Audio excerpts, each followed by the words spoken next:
Test one, two, coming to you live and remote from Oklahoma City, presenting to some and introducing to others, none other than yours truly. Mr. Ray is in the house. How are y'all doing today? So good that everybody has decided to come about, see what's going on today. We got a little agenda that we're going to try to cover today.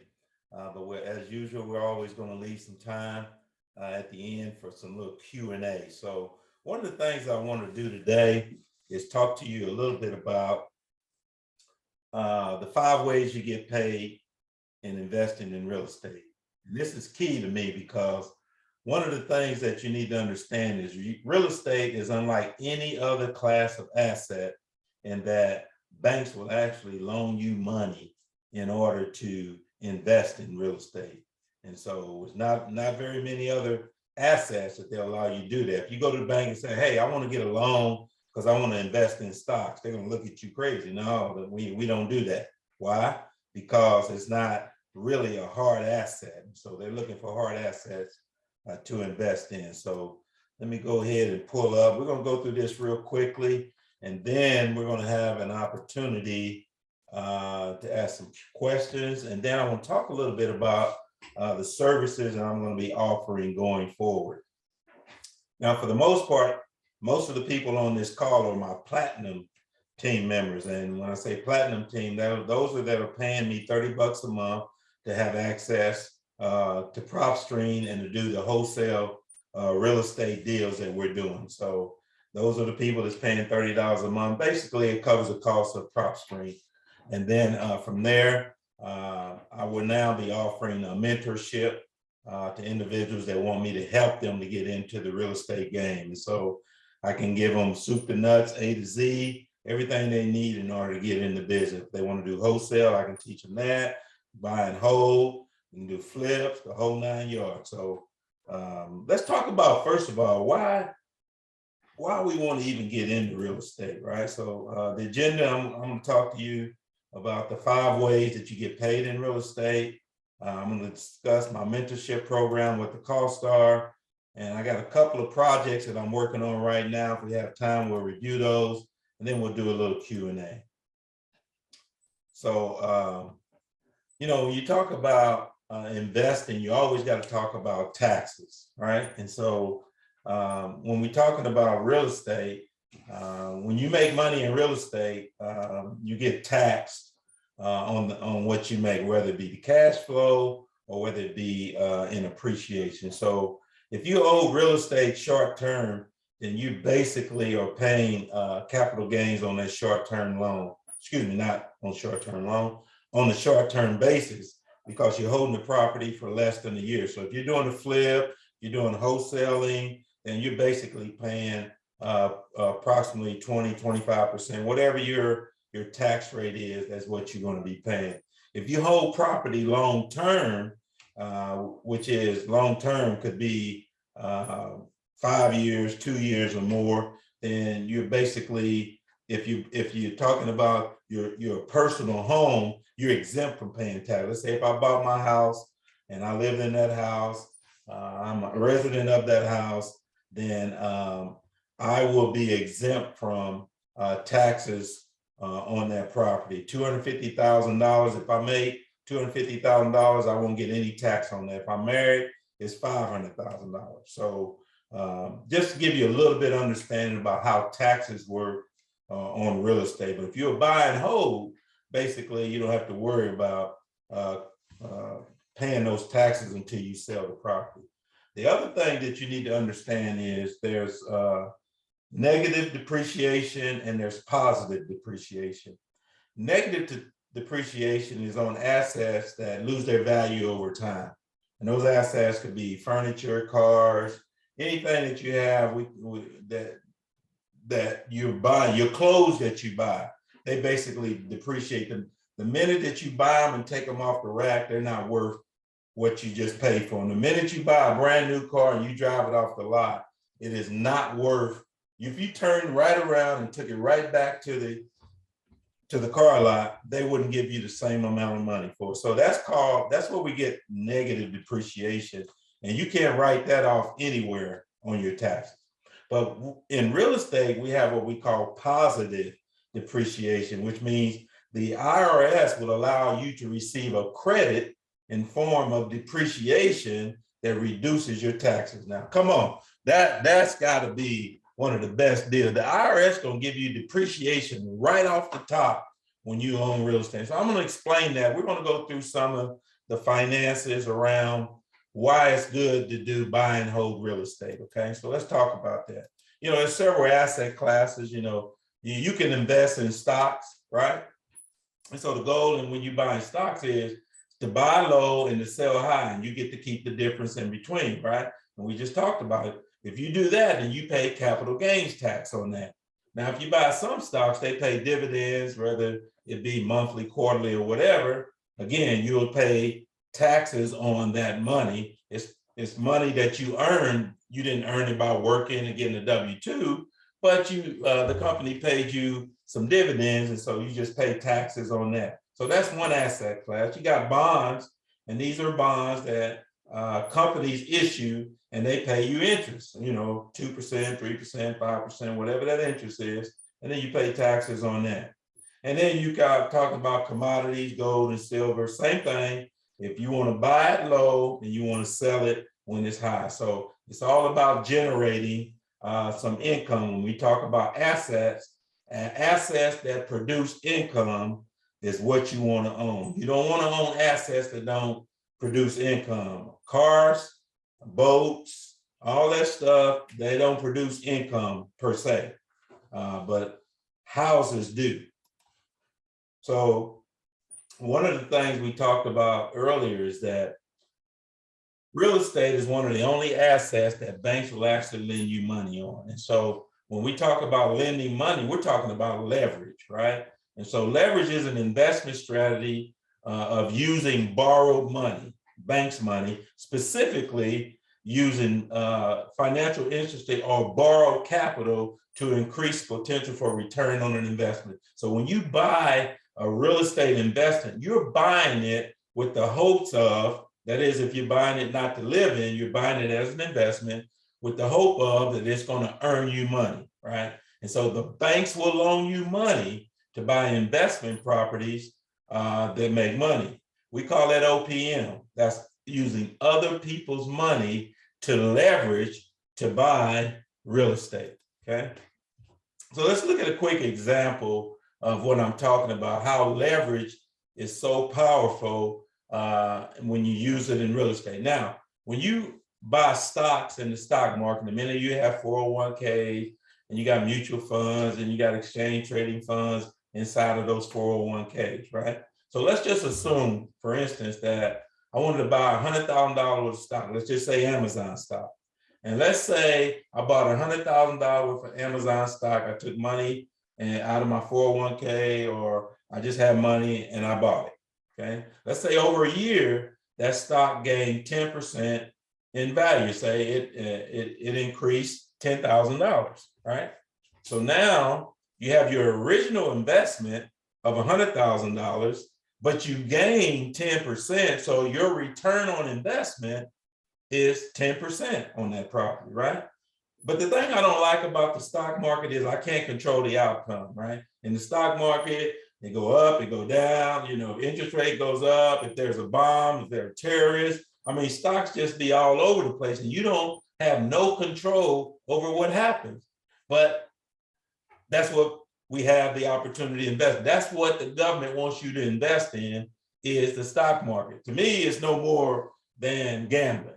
Huh? Why you say it's gambling, Mr. Ray? Because I have no control over the outcome. Now I can do my research and I can buy companies that's been around for a while. I can buy companies that have good cash flows, have good capital base, all that. But all it takes is one act for somebody that you have no control over to do something to affect that stock. And so I understand that it is an investment that has the potential to make money, but it also has the potential to lose money. And so what are you willing to risk? What's your risk appetite when it comes to stocks? So you gotta remember, yeah, I might get 10% return, but I also might lose 10%.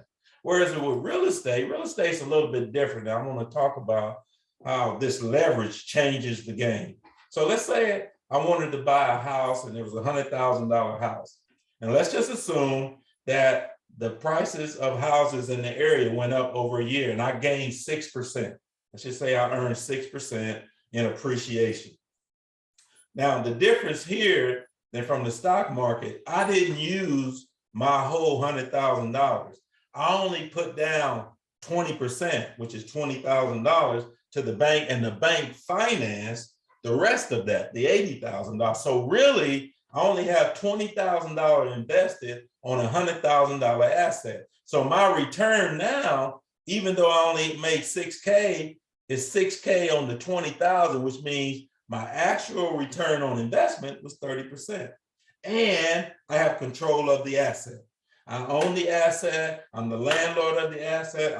I control who goes into the asset. I have complete control. Now, I don't control the market forces, which are interest rates, values, things like that. But if you know anything about real estate, over time, it goes up. So that's just a quick deal that in my mind, real estate is much, much better investment than investing in the stock market. All right, let's keep going. So I want to talk about the 5 ways you get paid when you buy and hold real estate as a strategy. There's a property appreciation, that is, it goes up in value. There's the loan pay down. That means over time you're paying that loan down. And so there's some value in that. There's increase in equity, and I'll show you what that means here in a minute. There are the tax benefits, and then there is cash flow. You know how I love cash flow, baby. We gotta have the cash. If a property doesn't cash flow, then you probably don't need to be invested. But let's walk through these 5 ways that you get paid real quick here. So the first one is property appreciation. Real estate is one of those few assets that appreciates over time, right? We talk about cars and things like that. Most cars, when you buy them, they depreciate. Now, there are old model cars that become antiques, and they do appreciate, but for the most part, cars depreciate. But real estate is one of those assets that appreciates. That is, the longer that you hold it, the more value that increases over time. The average price increase for single homes in the United States overall is 5%. But what we've been seeing recently is crazy. I'm seeing some places where the values, average prices are going up 10, 12, 15, 20% in some cases. I mean, in today's market, it's not unusual to see a 10 or 15% increase in the values of property. So that's part of the appreciation. So let me give you an example. Let's say you bought a house for $100,000 in 2019. In 2020, that property, if it was appraised, it now be worth $110,000. So you now have a $10,000 increase in that property over that 1 year, which means what happened was you got 10% appreciation. That's what appreciation is, right? It is growth in the value of the property over time, okay? So that's one way you get paid in real estate. All right, the other way you get paid is through the loan pay down. Remember, we said that the bank is going to loan you 80%, you're going to put down 20%. So that loan on that 80% is what we're talking about. And so you think about this. You bought the property, you now have a loan on the property, but you get a tenant in there and you charge a tenant rent, and that rent payment goes toward paying that loan down. So I say, thank you, tenants, for paying my loan down. So let me give you an example. Say you have a 100% loan, it's 5% for 20 years, and we're going to assume that the payment is $659 per se, okay?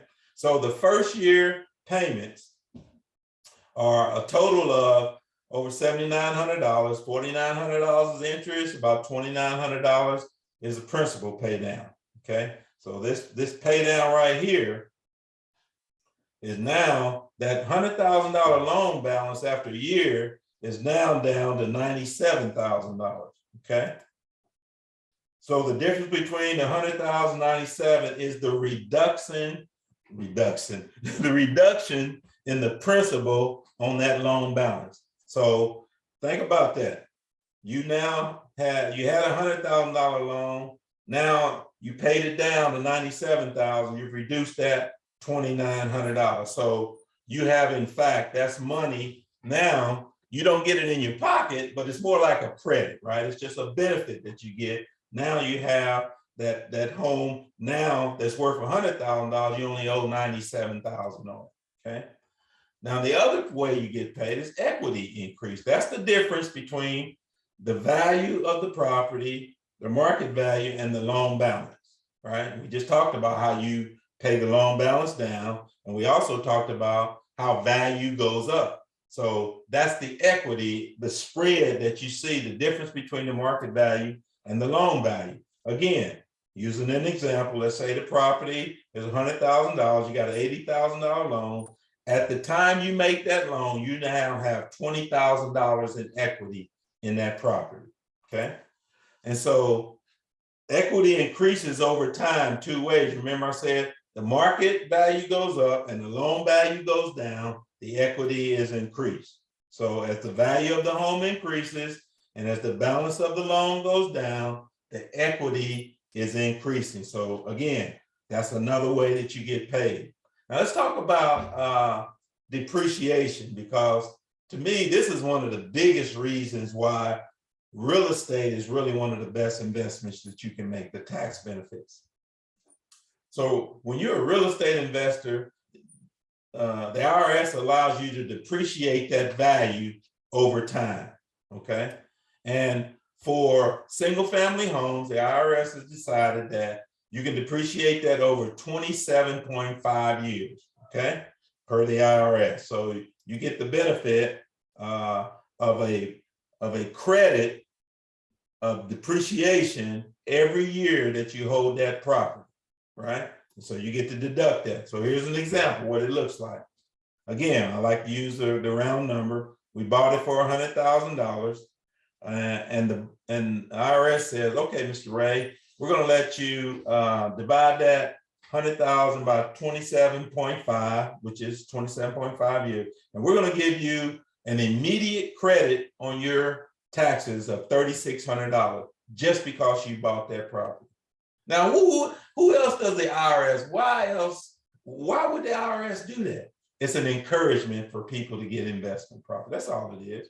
It's an inducement, because they know over time that people are always going to need somewhere to live. And so they're willing to loan you money, and they're willing to give you this credit for depreciation as an owner of the property to be an investor. Now think about it. You don't get this depreciation on your home that you live in. They're not going to give you that, right? But you say, why not? Because it's not an investment property. You're living there, so they're going to depreciate it, all right, but you're not going to get the benefit of it. Only as a real estate investor do you get this right here, this depreciation. Let's see. And also, one of the benefits of buying investment property is you get to write off all your expenses. Everything that you do in your business, you get to write that off. And here's just an example of some of those things. All the interest, the taxes, the insurance, the expenditures, the maintenance, depreciation, all that stuff, you get to write off on your taxes. I mean, you don't get to do that with stocks. They ain't letting you write off any of your expenses, because you get expenses, let's say on a mutual fund, they have loads, things like that. You don't get to write any of those fees, any of those things off. They're not doing that. They're only doing that on real estate. So let's look at the numbers. You know how I love the numbers. I always tell all of my people, don't fall in love with the houses, fall in love with the numbers, baby, because the cash flow is key. And this is the other way. This is the final way that you get paid in real estate. If you buy it right, you get what we call net cash flow. So let's look at the numbers. Let's assume you bought a property and you financed it Again, $100,000 property, 80% was financed with the bank. You put down 20%, and you leasing that property out for $1,000 a month. Okay, so your principal and interest is going to be $573. You're going to pay taxes. These are real estate taxes that everybody has to pay on any property that you live in. There's insurance to make sure it covers something happens to the property. And as investors, we always put in a little buffer, what I call a vacancy rate, right? Because your property is not always going to have a tenant in it. As tenants move and they move around, sometimes it might sit vacant. So you need to put a little bit of fluff in there for your vacancies. And then, you might have some repairs that you got to do. So you put that in there. At the end of the day, after that $1,000 rent is paid, you are going to walk away with $186 in your bank account after your tenant paid all that for you. Tenant paid you rent, that rent paid your taxes, paid your principal and interest, paid your insurance, paid your vacancy, paid your maintenance and everything. And at the end of the day, you still get $186 net cash flow. Now, I don't know any other asset that do that, baby. That's why real estate investing is so powerful. Let's just look at an example of the tax implications on everything that I just showed you, right? The 5 ways you get paid. So let's assume that you had $100,000 property and it appreciated in 1 year, 1%. So you get $1,000 of equity that's increased. You also had that loan, you're paying down that loan over that 1 year. So now the loan is down. So now your equity increased that first year, $3,200. That is your total equity increase. And along with that, remember you have some cash flow. After your tenant paid all your principal, interest, taxes, insurance, all your maintenance, all your vacancy, you still also had $2,800 that you were able to put in the bank. So at the end of the day, before you file your taxes, it looks like you gained about $6,000 on that property. Okay, but look what happens at tax time. When tax time rolls around, it looks like this. Immediately, the government gives you a credit of $3,600 right off the bat, right? So that's your depreciation expense, $100,000 divided by 27.5, you get $3,600 each year that you get to write off on that. And then you get to write off all your expenses that year. Your taxes, your insurance, your interest, you make everything that you wrote off. So you're getting 2 big credits right there to offset this right here. And at the end of the day, it looks like you got $13,000 that you're writing off against the $6,000 that you made. It looks like on your taxes that you reported a loss of $7,600, right? And so you look at that and say, well, Mr. Ray, it doesn't look like I made any money. Oh, yes, you did. You made all this money up here. But in tax, when you look at your taxes, it looks like you made a loss. And that's a good thing. It's okay to show a loss when actually you got this money in the bank, baby. That's what makes real estate so vastly more the better investment than any other asset class that I've seen. All right. Any questions? Any questions on that before we go to the next part? Just wanted to remind you that's why real estate is so powerful. Questions, comments, and we'll go on.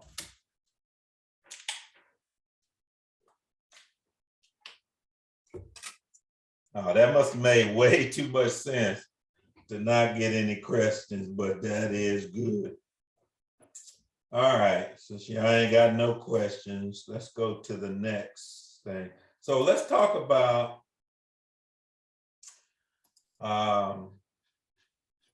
the offering that I'm getting ready to start. So one of the things that I'm going to do, and most of y'all that's been with me for the last 2 years, the cost of being involved with me has been what, $30 a month. That's what I've been charging for all the Zoom meetings, for all access to what I've been doing. But now I'm getting ready to move into another phase. And this phase is going to be where I'm going to be actually offering my services. Now, this is just a fix and flip mentorship that I'm going to be offering. I'm also going to be offering a mentorship for buy and hold. If you want to do the bird strategy, I'll also do a mentorship if you just want to wholesale property. I'll teach you how to wholesale property. And so I want to be able to do all phases of real estate investing, be able to take you all the way through the process, hold your hands, help you with the documents, the whole 9 yards to get you up and running based on whatever your goals are in real estate. So the first thing I always ask people to do, what are your goals? What are you trying to accomplish? What are you trying to do in this real estate game? Are you trying to get money for retirement? Or are you trying to just build an asset base that you'll have there so you can leave a legacy of things for your children? So what is it first that you're trying to do? For me, I'm an investor that I'm looking for cash flow. I don't buy a property for buy and hold unless it has at least $200 of net cash flow at the end of the day.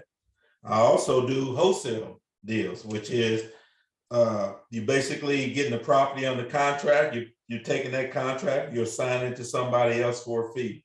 And what we try to do is get at least $10,000 as that fee, right? So whatever part of real estate investing strategy that you want to do, I want to offer that. And so I want to just walk through this one.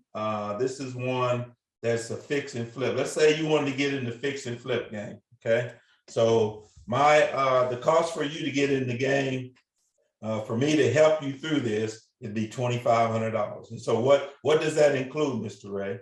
Okay, well, first of all, it's going to include you getting some basic information about what is a flip, right? And so I'm going to help you to determine what are the parameters of a good flip, right? Help you understand what the maximum allowable offer is that you should be offering for property, right? And then try to understand what are the property characteristics? What are the best fits? Are you looking for duplexes? Are you looking for a 2-bed, 3-bath? Are you looking in certain areas? So understand what are the best characteristics in a flip that you need to be looking for and trying to maximize the amount of money that you're going to make at the end of the deal. And then also, I will teach you a little bit about what are the hard money options out there, right? Why does it make sense, again, to use other people's money as opposed to using your own cash in order to do these flips? And then, a big key on flipping is you got to have the right contractor, right? And so you got to be able to run the numbers to make sure that you get the right contractor to get you the end product that you're going to need in order to sell it so you can recoup your money that you're investing.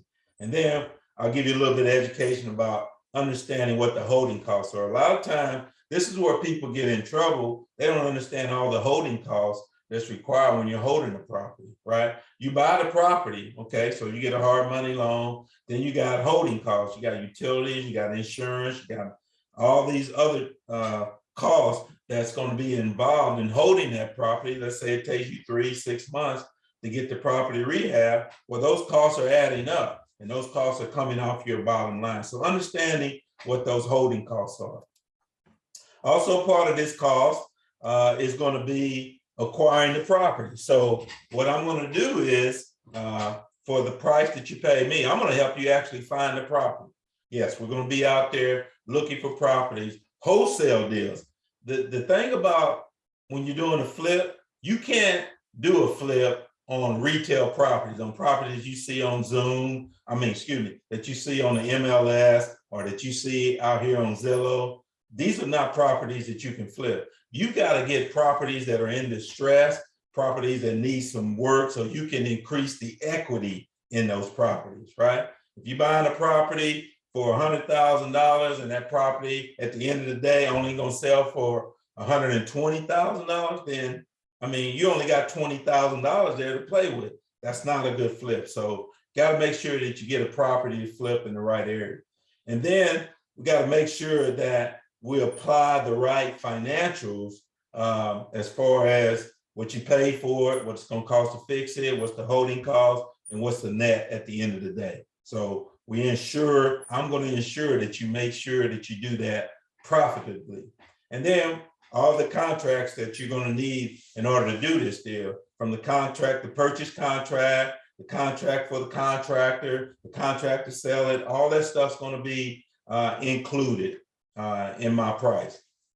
And then if you need help with the financing, I'll help you secure a hard money loan, or I'll loan you the money myself. I'm also a hard money lender, so I have the funds in order to be able to do the deal. And the great thing about this is I'll already be looking at the deal, so I'll already know if it's a good deal or not and whether I want to lend on it, okay? But even if I don't lend on it, I'll help you get a hard money loan. And then rehabbing the property. I'll go in and prepare the scope of work for you, whatever the rehab is, whether it's floors, windows, doors, central heat and air. We'll write up a scope of work and we'll get that put out there to 2 or 3 contractors, see if we can get somebody involved. We'll bid it out. I'll help you select the contractor. We'll finalize the bill. We'll get the contractor started on the property. I'll be assisting in making sure that the property rehab stays on time and on budget. And then I'll also do the final walkthrough with you to make sure that all the work is done according to the standard before you make that final payment to the contractor. And then at the end of the day, we got to sell the property. So I'll assist in helping you find a realtor. I actually have one that lives in the house with me, my lovely wife. But if you want to use your own realtor, you're free to do that. And then we also will help you with the closing agent part of it. So that's kind of what I'm going to do on the flip side of it. Again, I'll have this same offering. If you want to do a wholesale, I'll have a wholesale business plan for you. Or if you want to do buy and hold, which is what I do, mostly buy and hold, we can also take you through that. So at that point, I'm going to stop and see, do we have any questions? Any questions for Mr. Ray on the services that he's going to be offering? Now, I'm still doing the $30 a month for those of y'all that are on the platinum team. We're still doing our wholesale deals, baby. That's how we make money. We're making money. We got to do these deals continually. So we're continually to work the pre-foreclosure market. There is a tax sale that's coming up in June here in Oklahoma. We're also going to be working that list to see if we can get some wholesale properties there. And these are properties that are in distress. These are properties that we can get for 50, 60% the value. And then we're going to take those properties and we're either going to sell it to somebody or we're going to keep them ourselves. So what we doing, baby, that's what we're doing. Any questions on any of that? Any questions? So we're purchasing this plan of yours. In a sense, you're going to be there step by step within your time frame, 8 to 5. In a sense, I can call you throughout that time. Yeah, you have go over deals, anything, right? You have full access to me 8 to 5, Monday through Friday. And in case of emergencies, I'll be there. Yes, text, email, phone calls, all that's available to you. What about certain information? In a sense, we went through videos, educational things of taking tests and so on and so forth. Will that be provided, or what is the process you're going to go through for these new students coming in? What do they have to do to learn the process like we did? They basically, so let's say a student wants me to take him through, let's say, because we did like 3 sessions. We did what I call, in fact, let me pull that up. We did a foundation series, which was like 8 weeks. Then we did a premiere series, which was like 8 weeks. And then we did the platinum series again. So, I mean, if somebody wants me to take them through that whole thing, what I would do is I would send them a video. I would have them watch that video, and then I would have a meeting with them to review that video. Okay. So if they wanted me, hey, Mr. Ray, I want to go through your foundations class. I want to learn everything that I can about the buy and hold, how to get tenants, how to get my financing, how, how to get a contract to do the work. I want to know the whole thing. Yes, I would take them back through those videos that are right there on my YouTube channel. So I would send them the video, have them look at the video, and then we would discuss it in a meeting like this. Does that sound about right, Don? Something That it does. Yeah, that that would answers my work? question. Yes, sir. Okay. Yeah, because I mean, most of you all have been with me for a couple of years. We've been through all of that, right? And so for me to start and take you back through all of that, that wouldn't be good. So I would take individuals through that on a weekly basis. Hopefully they, again, when you watch the videos, the information is in the videos, and then you ask me questions that you have about the videos after the fact. Good question. Any other questions? I have a quick question. Is this just for the state of Oklahoma, or you do this everywhere as of, say, if we were to sign up for it? Can you look for properties all over the country, or is it just in the state of Oklahoma? Absolutely. That's the great thing about this business is that the same information that I have here in Oklahoma, I got it in Texas, I got it in Indiana. So we got people on the call from Florida, we got people from Indiana, we're doing some deals. So yeah, we can do this anywhere. It's going to be a little bit harder since I'm not on the ground. I can't physically touch the properties, but everything that we can find online, we can do the same thing. Yeah, pretty much.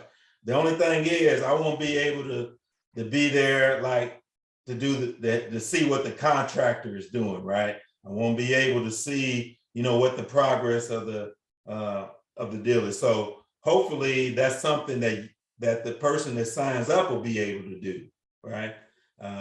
But if they don't, we'll figure it out. But yes, we will be able to do this not only locally here in Oklahoma, but wherever you might be located, because we have access to closing agents, we have access to contractors. Of course, there's houses out there. We have to figure out what's the best way to get wholesale deals in that area, and then we can go from there. The great thing about if you're here, then I have access to getting wholesale properties. If you're somewhere else, we got to figure out how we're going to get the wholesale properties in those areas. But yeah, we can basically translate this to any state and make it work. Any other questions?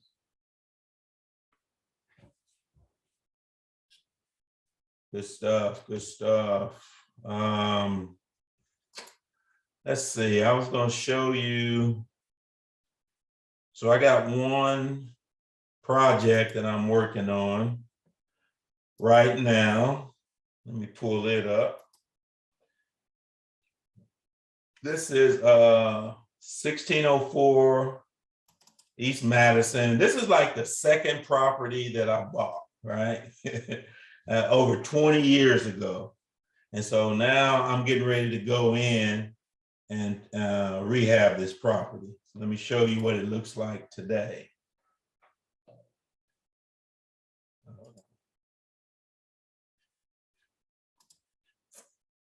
Stop this, do this.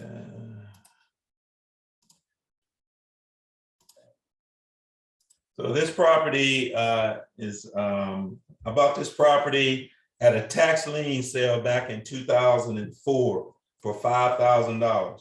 And it was basically just a shell. And so I went in and rehabbed it back then. The tenant's moving out now, and she's been here for like almost 10 years, right? And so this property needs a total rehab. Right? When I first bought it, I rehabbed, I put about 5,000 in it.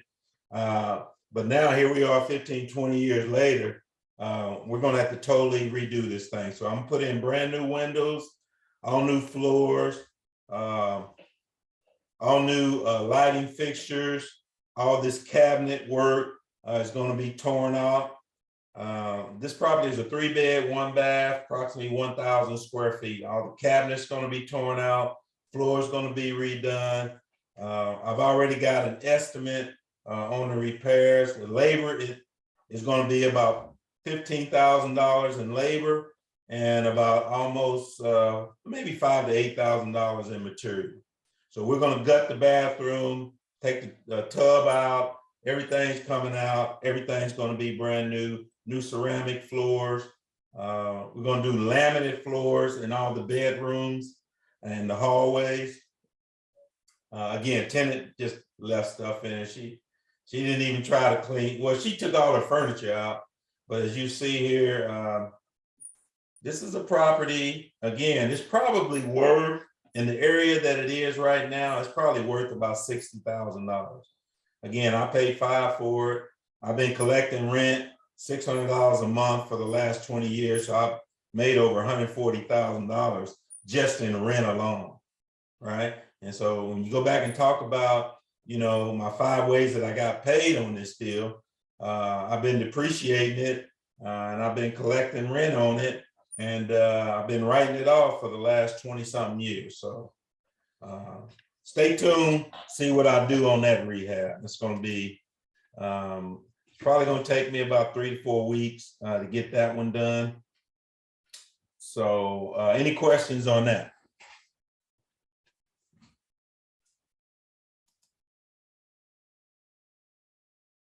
I was asking you before, pretty much for when you're doing your rehabs, I guess for everybody else to know, when you go and look at materials and so on and so forth, because we've always talked about bringing it up to the top tier, or you just basically fixing it up, making it look pretty since you finally got the tenant out and you just rehabbing it to rehab. Yeah, so the rehab on this one is not going to be taking it all the way up at the top, which means I'm not going to be putting in premium stuff. I'm going to get it, I'm going to bring it up and make it nice. Again, putting in laminate floors, changing all the lighting, putting new windows in it, all the cabinet work. That's pretty much a major rehab.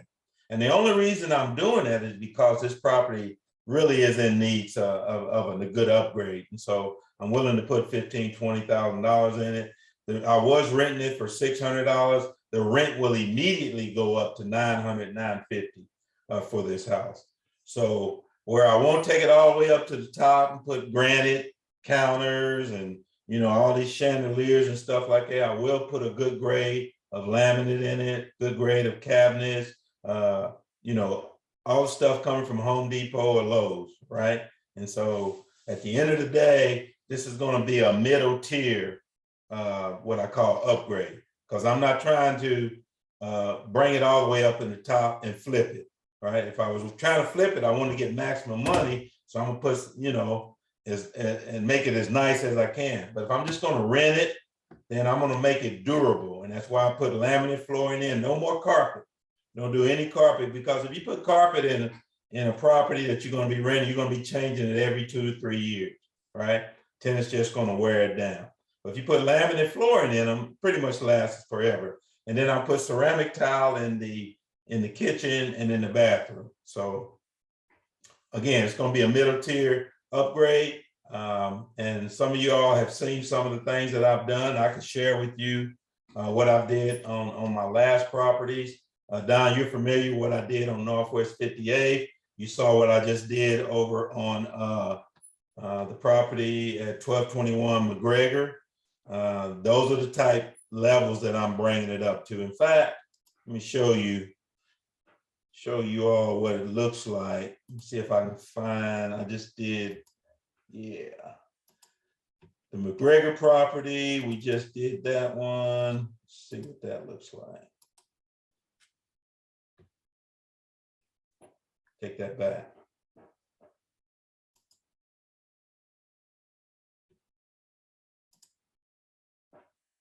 Thought I had a video. I might not have a video for, I think I just got pictures. Let's see here. Yeah. Let me see if I can show you some pictures here. Thought I had a video. I don't have video, but I'm going to show you some pictures. So this is McGregor. Again, this tile was put in. You guys seeing this? I'm sorry. Make sure you're seeing this. Yes, sir. Okay. So this is the type of tile, Don, that I'm gonna put in over there on Madison. This is the McGregor property. And so again, you can see laminate flooring. This is not hardwood flooring. This is laminate flooring that looks like wood, looks really good. As you can see, I had changed the windows last time, so I didn't have to do those. I did put new lighting in. This is just the garage. Again, laminate flooring. I put new door handles, new doors on. The tile was already there. It was in good shape, so I didn't have to change anything there. Redid all the doors. Didn't do anything to the cabinet work. Put new mini blinds up, new lights. Yeah, pretty much it. And I repainted the outside, and that was pretty much it on this property. So this property was renting for $600 a month. When I upgraded it, I immediately, the new tenants in there is renting for $1,100 a month now. So the thing about what's going on right now, not only is the value of houses going up, rent is going up significantly. So I was renting this a month ago for $600. Now I'm renting it for $1,100. That's a $500 difference per month. All right. So that's significant. Oh, I did put in a new central heat and air in this unit, and I also have a new roof. This is not the roof that I have on there. I put in a brand new roof, had the insurance company come out and inspected it. It has some damage from previous hailstorms, so I got a new roof. I did end up paying, because I have a $2,000 deductible on all my insurance property. So I got a new roof for $2,000, pretty much the deductible. Any questions? Hold on, I got a real quick one. So what happened with the tenant by far? Because remember somebody didn't show up over there. And you found somebody that quick to put in there? Yeah, yeah, I got them to come up. They showed up with the $1,100 deposit, $1,100 first rent, and they were in. Yeah, that other tenant didn't show, and that's Don just happened to be with me at that time. We had scheduled to have a tenant come by and look at the property, and like I told him, every now and then they'll schedule and they won't even show up. They won't call you, and I tried to call her, she wouldn't respond. Doesn't matter. I just go on to the next one, right? So just know there's always some, if you offer quality property, there's always going to be somebody that's going to be available for it. In fact, I probably turned away 10 to 15 people on this property. Number one, I don't do Section 8. Number two, I don't do pets, dogs. So I turned away a lot of people just because they were Section 8. They either had dogs, they didn't make enough money. They did not meet my criteria. So therefore, I finally waited until I got the right tenant in there, and I got one in there, and she's doing good. Any other questions? Let's see what time we got. Oh, it's almost time to go. We got about 9 minutes. Now it's time for Q&A, strictly Q&A. Ask me any questions about anything that you want.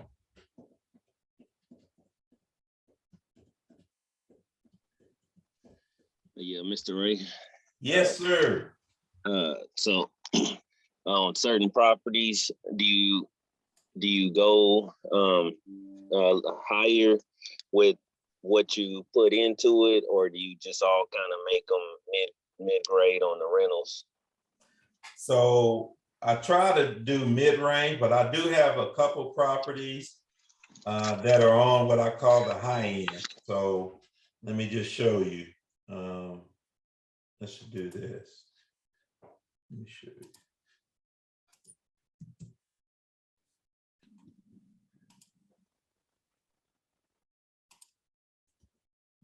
So this is one of my properties here.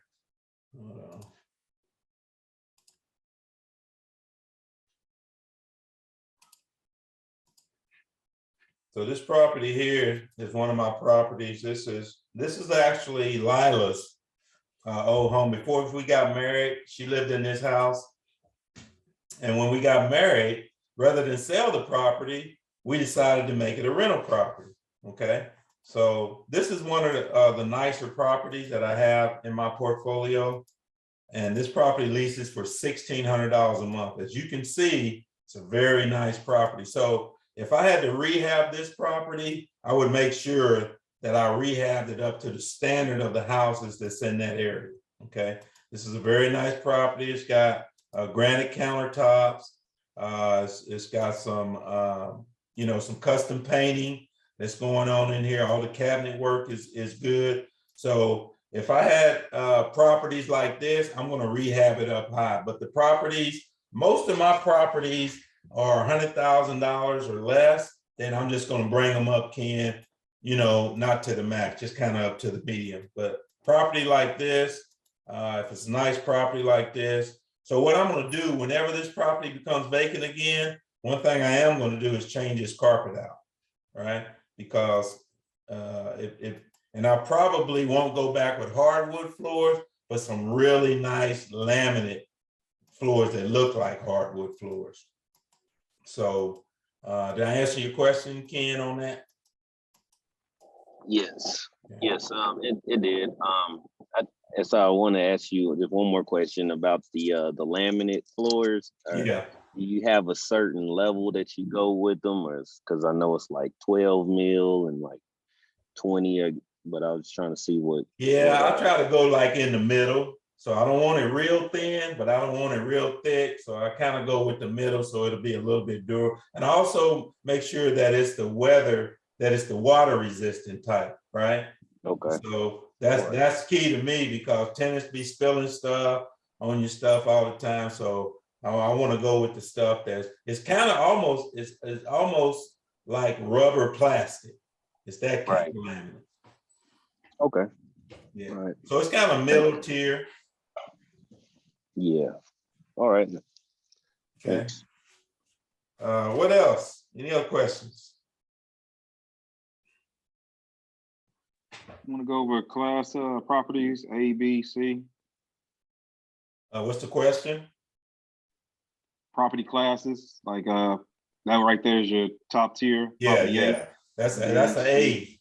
That's an A property. So yeah, so let's talk about there's 3 types of properties. As I wish I had my slideshow up, but I don't. So A class property is a property in my mind is $100,000 or more in value, and that'd be like the property I just showed you. That property is worth $200,000. So that's an A class property. A B class property is going to be right around $100,000, right? And that's in Oklahoma. Now in Texas and somewhere else, $100,000 might be a dump, right? In Oklahoma, it's kind of middle tier. And so in a B class property, it's just a working neighborhood, right? Working class neighborhood, blue collar neighborhood. Now, C class property is in the hood for real. I mean, yeah. There's one neighborhood, they call it Murder One. Yeah, that type of neighborhood where the houses are selling for $30,000, $40,000, $50,000, high crime, just, people are not taking care of their lawns, stuff like that. But those class C properties like that, a lot of times is where you make a lot of money, but they come with a lot more headaches because it's the class of people that you're able to put in the properties are not going to be as good. And so you're going to be chasing your rent and stuff like that. So I like to go for class B properties right in the middle. I like the working class people, keep the rent right around $1,100. Most people can afford that. You're getting the rent down to $600, $700. You're getting a little cheaper rent. You're getting a different class of tenants. So I like the B class properties. I do have still that property I just showed you on Madison and I'm getting ready to rehab. That's a C class property. Again, that's why I'm not going to take it all the way up. I'm going to take it to the middle. I'm just going to make it real nice and probably get, like I said, $900 in an area where the average rent is probably $600 or $700. But I'll be able to get $900 because my property is going to stand out and be a lot nicer, and I'll be able to attract a better tenant. Hope that answers your question, Don. Any other questions? All right, hey, Mr. Ray, is it possible that you can email or text me your new offerings so that I can put it on the flyer for your keynote next Friday. Oh yeah, that is next Friday. I guess I better get ready for that. Do you It's have in you, my? not on you. It's in you, not on you. So I'm not worried. Yeah, next Friday. Yeah, I'll send that to you, Darren. Darren, tell them what's going on. What you got going on next week that you making me the keynote speaker on? Yes, sir. So every year we celebrate the students that I work with in the community and also some community leaders. And Mr. Ray is going to talk and preach about the gospel of what your foundation is built upon. And he's going to give key strategies on how to build a good foundation and and give his history on what he's built his foundation on. So I want to give you a little bit of time and you tell us a little bit about Class Matters and what you're doing, because you're doing some good stuff. So just give us a quick 5-minute deal and then we're going to be done. Okay, so with Class Matters, I work with At Hope students, middle and high school, and also first year college students, talking about engineering, computer science, entrepreneurship, and aviation.